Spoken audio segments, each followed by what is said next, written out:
Guys, क्या 1.5 करोड़ की गाड़ी और 20 मिलियन की ब्रोसेना किसी की जान बचा सकती है, या वही फेम मौत का रास्ता बन जाती है? यूके 07 राइडर AKA अनुराग डोबल का वो लास्ट व्लॉग कोई स्क्रिप्ट था या एक खौफनाक सुसाइड नोट? 160 की स्पीड, इंस्टाग्राम लाइव पर 80,000 लोग और एक आखिरी मैसेज, माँ, अगले जन्म में प्यार देना। आज हम उस सच से पर्दा उठाएंगे जो अनुराग ने कैमरे के पीछे छुपा कर रखा।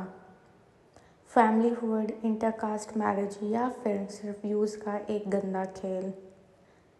दोस्तों, अनुराग पिछले 1 महीने से सोशल मीडिया से गायब थे। फैंस को लगा शायद वो किसी बड़े प्रोजेक्ट पर काम कर रहे हैं या ब्रेक पर हैं, लेकिन 4 मार्च को 2 घंटे का वीडियो आया। उसने इंटरनेट को हिला कर रख दिया। इस वीडियो में कोई हे गाइस नहीं था, कोई ब्रोसेना का हल्ला नहीं था, सिर्फ एक कमरे में बैठा एक टूट चुका इंसान था।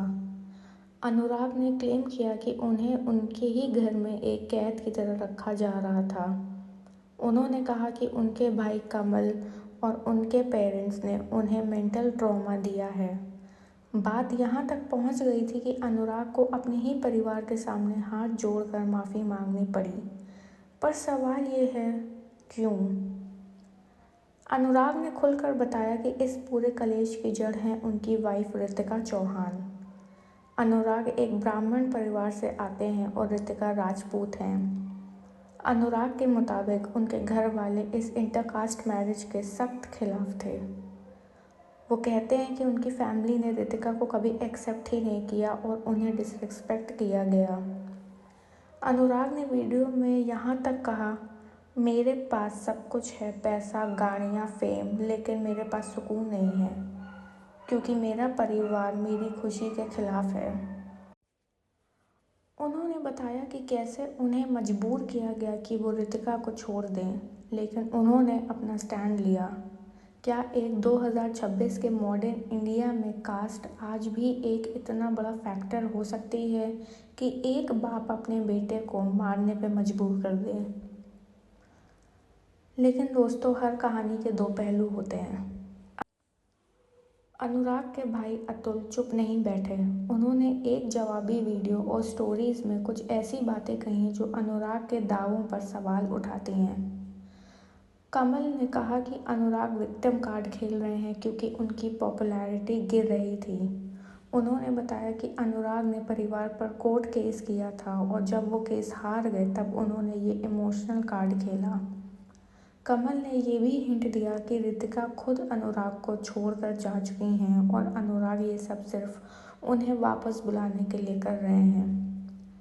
अब यहाँ कन्फ्यूजन शुरू होता है, कौन सच बोल रहा है? एक भाई जो सालों से साथ था, या वो क्रिएटर जो कैमरे के सामने रो रहा है? अब आती है वो रात जिसने इस कंट्रोवर्सी को एक ट्रेजेडी में बदल दिया। सैटरडे रात को अनुराग इंस्टाग्राम लाइव आते हैं। उनका चेहरा उतरा हुआ था और वो अपनी फॉर्च्यूनर चला रहे थे। 80,000 से ज़्यादा लोग उन्हें लाइव देख रहे थे। उनका मैसेज बहुत डार्क था। उन्होंने कहा, मैं थक चुका हूँ, अब और नहीं होता। स्पीडोमीटर 160 से 170 टच कर रहा था और तभी एक ज़ोरदार धमाका। दिल्ली मेरठ एक्सप्रेसवे पर उनकी गाड़ी डिवाइडर से टकराई और पलट गई। सीसीटीवी फुटेज में दिखा कि गाड़ी की हालत ऐसी थी कि किसी का बचना नामुमकिन था। लेकिन चमत्कार देखिए, अनुराग जिंदा बचे, पर क्रिटिकल कंडीशन में आईसीयू में भर्ती हो गए। हॉस्पिटल के बाहर ऋतिका और उनका परिवार तो पहुंचा, लेकिन अनुराग के अपने पेरेंट्स वहां नहीं दिखे। रिपोर्ट्स ये आ रही हैं कि उनके पिता ने एक न्यूज़पेपर ऐड के ज़रिए अनुराग को अपनी संपत्ति और परिवार से डिसओन कर दिया है। सोचिए, एक बेटा हॉस्पिटल में मौत से लड़ रहा है और बाप ने उसे सारे रिश्ते तोड़ लिए। क्या ये गुस्सा है, या उन्हें लगता है कि ये एक्सीडेंट भी एक स्क्रिप्टेड स्टंट था? फैंस 2 हिस्सों में बटे हुए हैं। कुछ कह रहे हैं जस्टिस फॉर अनुराग और कुछ कह रहे हैं कि ये सिर्फ हाइप क्रिएट करने के लिए किया गया कंटेंट है। दोस्तों, ये मैटर अब सिर्फ एक यूट्यूब की कंट्रोवर्सी नहीं रही, ये एक सबक है कि डिजिटल फेम के पीछे का अंधेरा कितना गहरा हो सकता है।